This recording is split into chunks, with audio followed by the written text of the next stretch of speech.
সততা অত্যন্ত বহুত বড় একটি গুণ। হানাফি মাযহাবের ইমাম আবু হানিফা রাহমাতুল্লাহি আলাইহি কতটুকু সততার সাথে ব্যবসা করতেন জানলে অবাক হবেন। আবু হানিফা রাহমাতুল্লাহি আলাইহি হাদিসের উপর আমল করতে গিয়ে অনেক সময় লস হলেও তিনি হাদিসের উপর আমল করতেন। সুবহানাল্লাহ। আবু হানিফা রাহমাতুল্লাহি আলাইহি কাপড়ের ব্যবসা করতেন। একদিন একটা কাপড়ের তান কিনে আনলেন, কাপড়টার মধ্যে ত্রুটি ছিল, ওই তান কাপড়টার মধ্যে ত্রুটি ছিল।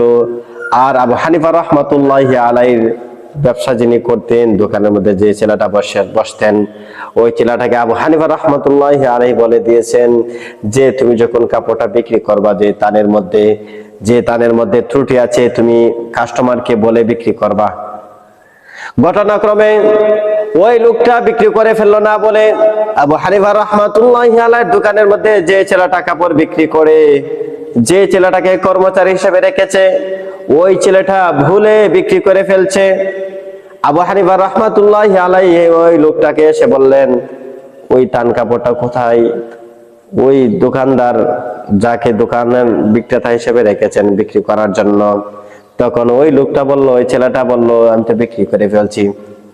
তখন আবু হানিফা রাহমাতুল্লাহি আলাইহি ওই তান কাপড় থেকে যে লোকটা কাপড় কিনে নিল, যে ত্রুটিটা আছে কাপড়ের মধ্যে, আবু হানিফা রাহমাতুল্লাহি আলাইহি খুঁজতে লাগলেন। ওই লোকটার বাড়িতে গেলেন, খোঁজ করতে করতে, তালাশ করতে করতে, কিন্তু আবু হানিফা রাহমাতুল্লাহি আলাইহি ছাড়া অন্য কেউ হলে তো বলতেন বিক্রি করে ফেলছে তো ভালো হয়েছে, তোমার তো টেকনিক জানা আছে ভালো।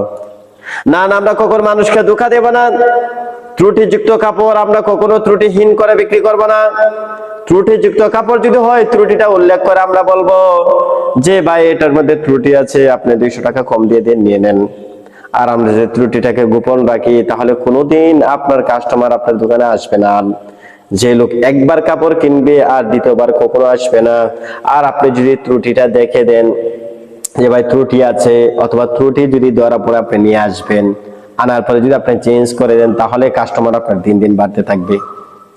আবু হানিফা রাহমাতুল্লাহি আলাইহি ওই লোকের বাড়িতে গেলেন, গিয়ে বললেন ওই কাপড়টা যে আপনি কিনে আনলেন, কাপড়ের মধ্যে ত্রুটি আছে, আপনি ইচ্ছা করলে কাপড়টা রাখতে পারেন, আবার ফেরত দিয়ে দিতে পারেন। সুবহানাল্লাহ। এই জন্য আমরা সততার সাথে ব্যবসা করব। সততার সাথে ব্যবসা করলে আল্লাহ তাআলা ব্যবসার মধ্যে বরকত দান করবেন।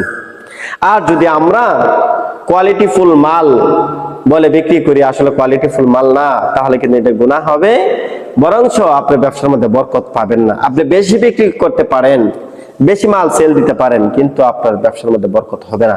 সততার সাথে ব্যবসা করবেন, সততার সাথে ব্যবসা করে আল্লাহ তাআলা ব্যবসার মধ্যে বরকত রেখেছেন। সুবহানাল্লাহ।